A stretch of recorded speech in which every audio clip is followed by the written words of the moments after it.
Vuyo Mbuli, shakes Kungwane, Zondi, all bright stars cut off in their prime. Could their lifestyles have played a role? This week, we investigate what's killing our black men. We also delve into the eating habits of our children.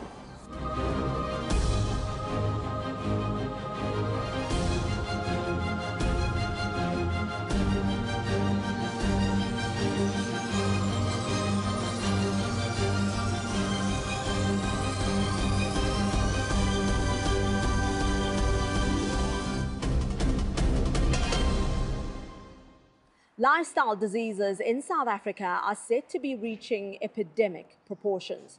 Most at risk, it seems, are black men. Checkpoint producer Musibudi Ratlebiane checked out some alarming statistics. Richard and Centurion, he says, what a match last night. Sports presenter Robert Murawa has lost 3 friends. All familiar faces in South African broadcasting, all cut off in their prime.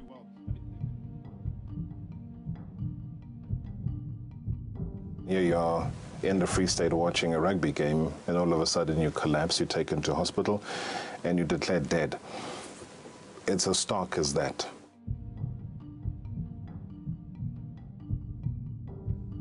Eddie's passing was something I didn't expect. But now you're faced with a very morbid situation where you're finding that somebody who you had left not being ill, you had left being 100%, and even had entertained the nation literally 24 hours before that, is no more. Soccer legend Shakes Kungwane's weight issues were no secret. Even fans gave him stick on air. And uslimile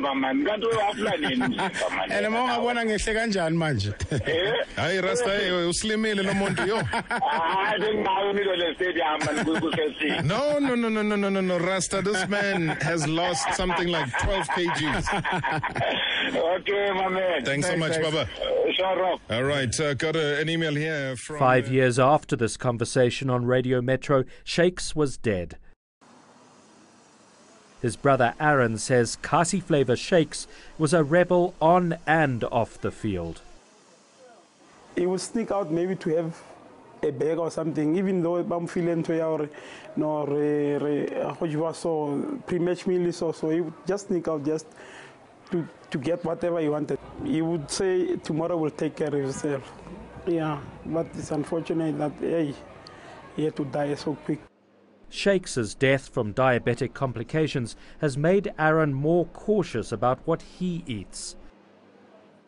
Robert had already had his own wake-up call. In his mid-30s, he found himself trapped in a lifestyle he knew wasn't good for him. I had decided to go back to gym at that time because you get caught up in your line of work, you're running around, you're in hotels, you're flying all over the place. And in the midst, you're not resting, you're not eating properly, your diet is completely messed up. Eventually, he told himself enough was enough. So I had taken a conscious decision to say, I need to get back to fitness, I need to get back to a great, balanced, well-being type of life. But his body took a different decision. When I felt the pain, and I did not know what it was, I literally had to call a friend and ask him, listen, there's a pain that just keeps getting worse and worse and worse. Robert had had a heart attack. I was literally told that I was 23 minutes away from not being on this earth. It's said that the lifespan of Africans in general, particularly men in Africa, including our country, South Africa, it's declining.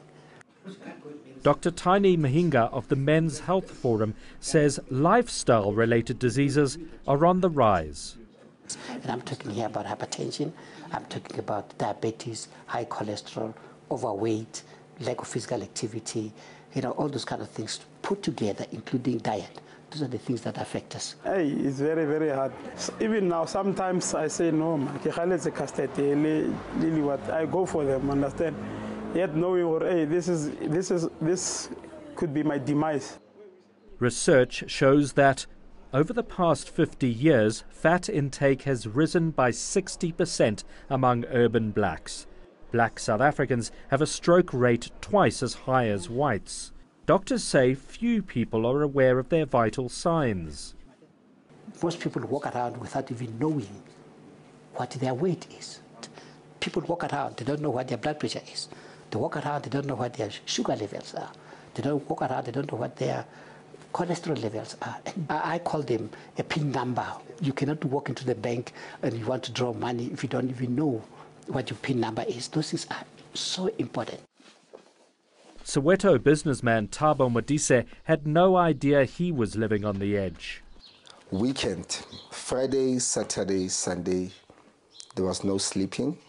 There was drinking every day. There's chips, there's lots and lots of fatty foods. You know, fast food, it's the quickest way to eat. It's the quickest meal, but it's not a healthy meal. He'd never given his health a second thought until a few months ago. He was home with his partner Dimi when suddenly she realized something was very wrong.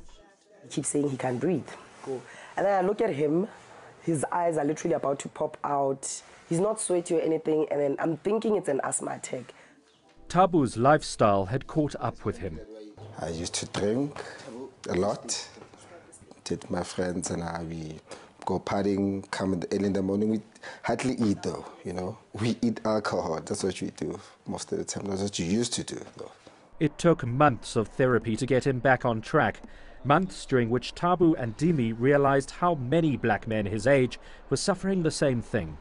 That moment for me was a freak out because I realized, because I've got a lot of friends, that have suffered actual strokes, like acute strokes.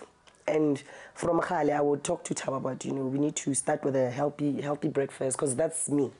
Healthy breakfast, do your job. At lunch, get a salad, something light. In the evening, let's try and avoid a lot of salt, a lot of sweet. From sleeping late and rushing to work, Thabo now starts and ends his days with a jog. I started eating healthy, of course. I started exercising. Dietitian Lerato Khadebe says new eating habits are an essential part of a healthy lifestyle. With most South Africans and most black South Africans, food is to satisfy satiety first. So it's about getting full and having a full stomach. So in terms of the foods that most people will choose as well, they'll always choose what they feel is going to make them fuller for longer than rather choosing what may look healthier. And it's not that expensive to replace fried food and starch with things like salad. Robert, now a campaigner for the Stroke and Heart Foundation's Think Red campaign, hopes many will follow suit. Just in terms of heart prevention, it's a very difficult thing to do because I myself didn't know what it was all about until it hit. And that's when you learn that you need to get your numbers checked. You need to know what your blood pressure is. You need to know all sorts of things around heart disease. A near-death experience, but an experience that I think till today I'm eternally grateful for, despite knowing how close I came to not being around. After the break, we're fast turning into the fattest nation on the continent. Could bad eating habits be starting early in the home?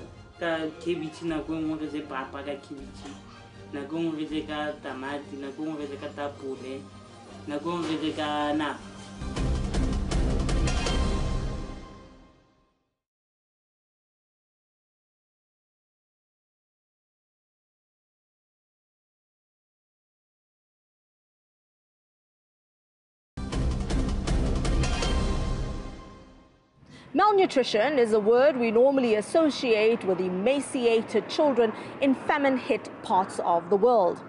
Think again. These days, malnutrition is hidden between rolls of fat. Checkpoint producer Megan Luka got out her scale to investigate the eating habits of some chubby children.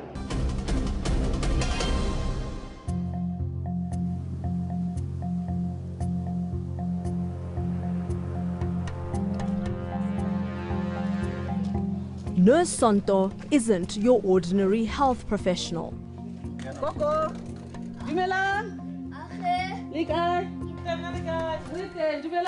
She's the food police deployed to prevent overfeeding and malnutrition in poor communities.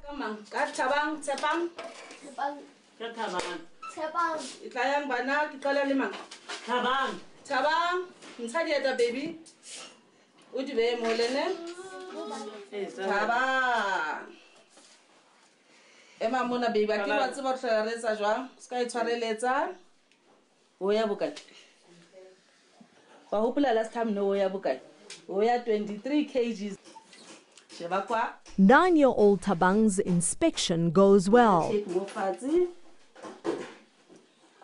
height ya hao ya dumela 120 centimeters. Okay, thank you, my boy. Even before he gets on the scale, it's clear that toddler Thabang will not get off lightly. Thabang, when we saskalisa 18 kg. Last time only 15. Okay, let's say 3. 3-year-old Thabang is overweight. Nurse Sontoto Teti from the African Children's Feeding Scheme, an NGO, says child malnutrition is on the rise and it's translating into fat. We always emphasize on a well-balanced diet, but because of some challenges that we face in the township, find that there's wrong nutrition that we give to the children. This 7-member household survives solely on government grants. Mom Lerato is unemployed and gets 840 rand a month from the state to feed her family. She says 400 of that goes towards food. Her youngest, Thabang, consumes the most. And then Hussein Mujain. Movite motoro. Boroto uja broto. De boroto abuja bone bo kango malibisi. He's supposed to be weighing 11 kg, but the way he is big, he's overweight. For supper, there's more starch. Yaka kibichi na go ngwe je papa ka kibichi. Na go ngwe je ka tamati, na go ngwe je ka tapole, na go ngwe je ka na. Weight ya ha itlo metsa hore abane le di problems. Tsa dipelo le ditswekere obane ka ba moholo haholo for ena ka se khone ho performa hantle like bana ba banyane. Overfeeding of bad carbohydrates is at the heart of our malnutrition crisis. Equating fat with health in children is also a contributing factor. Apparently, he was a big baby from birth, and now the mother says he doesn't want him to lose weight, so he continues feeding him. There is a huge problem of overfeeding. The overfeeding tends to be overfeeding the wrong type of food, which are the sugary foods, the processed foods. Pediatrician Professor Siyazi Mda from Garankuwa Hospital says junk food is changing the face of the African child. Images like this no longer symbolize malnutrition. Instead, overweight children like Thabang are probably malnourished, even though he's getting plenty of food. But it's high in calories with almost zero nutrition. Research shows that nearly half of South African children under the age of 5 are malnourished. It can lead to stunted growth, obesity, and compromised development. And when it comes to babies, more mothers are avoiding breastfeeding, adding to the malnutrition crisis. According to the Human Sciences Research Council, only a quarter of South African infants younger than 6 months are exclusively breastfed. That's despite conclusive proof that breast milk is best, boosting babies' immune systems and aiding early childhood development. Really, a lot of the things that are preventable in terms of obesity are if the mothers exclusively breastfeed their children for the first 6 months of life and then continue breastfeeding their children after they've introduced solids, those children are a lot less likely to become overweight and obese. For Soweto mom Dipuo, it's a struggle to keep herself and her 4 children healthy, and a diet low in nutrients isn't helping. Last time, only 10 years. Okay, I want to wait how this time in you look. Last time, 40 kg. So this time in you look. Malnutrition has also been linked to poor performance at school.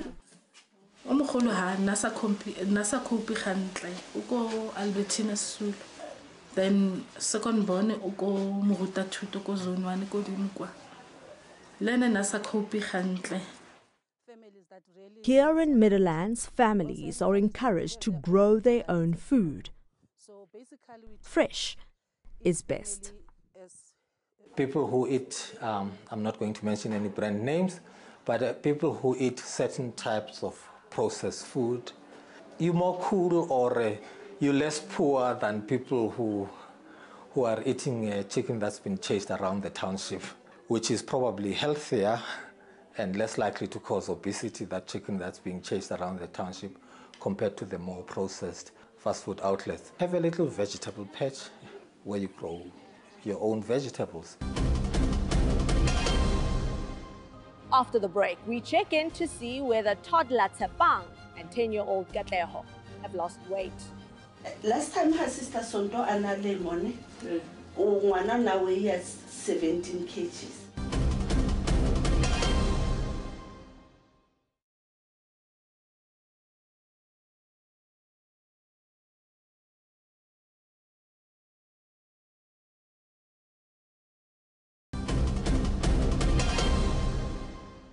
It's been 8 months since we first met Katleho and Tsepang.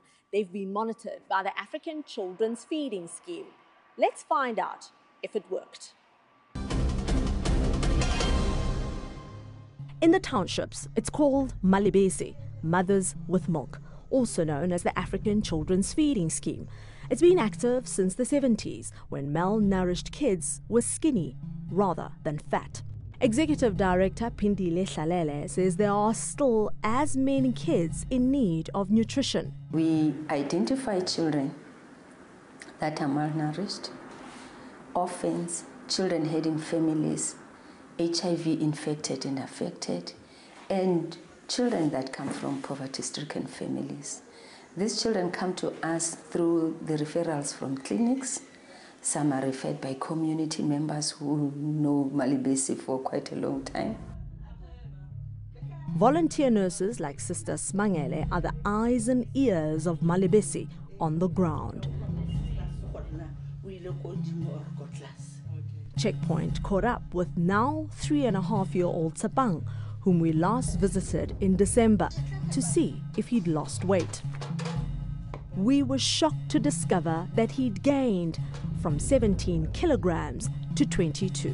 About 5 kilograms more than he should be, a lot at this young age. Last time her sister Zondi ana lemon, ngwana now he has 17 kgs. So hona no ha ke mo sheba ke thola gore o khupukile ka ka 3. So it means ha kwa lo ka mama tshwantse re leke go thusa o tsaya re fokotse le dintho tse tshwana le bo di sweets wa mona gona no ja sweet dijo tsa ngwana tlo tshwanela o di change ne mama. As African Feeding Scheme, what do you want the families to do and what is our process now? The best thing is to see how is she preparing her food. For breakfast, little Tsepang munches his way through 2 bowls of porridge, 2 slices of bread, yogurt, an orange and some water. For lunch, it's 2 tablespoons of pap, a side dish of tinned fish and 2 slices of bread.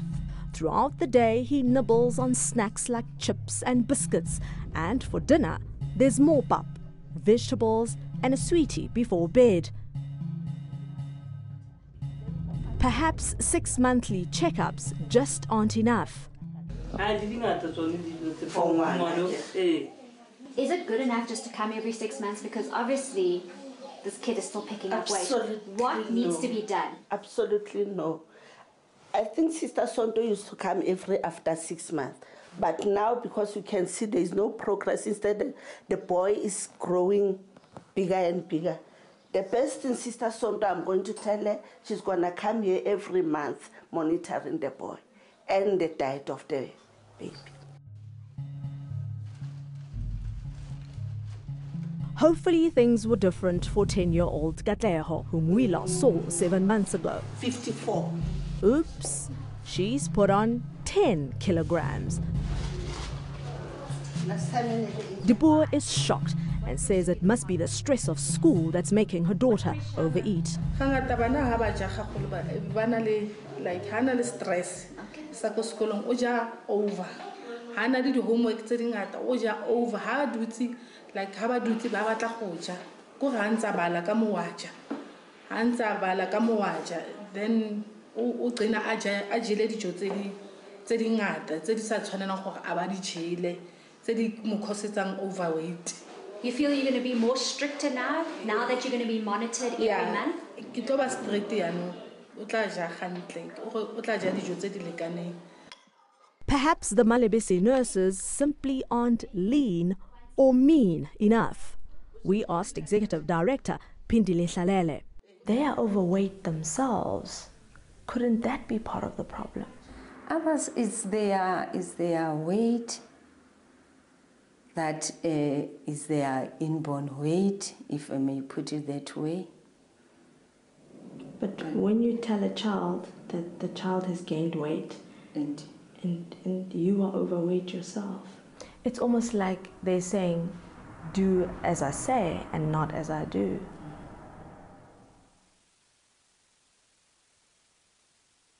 She seemed lost for words. How can you address a problem like that? We need to engage in exercises. We need to engage in good nutrition ourselves in order to send the good message out. That's all from us this week. Please do give us your feedback. Our Twitter handle is @checkpoint_eNCA. Thanks for watching. I'm Ngepeli Mabuse.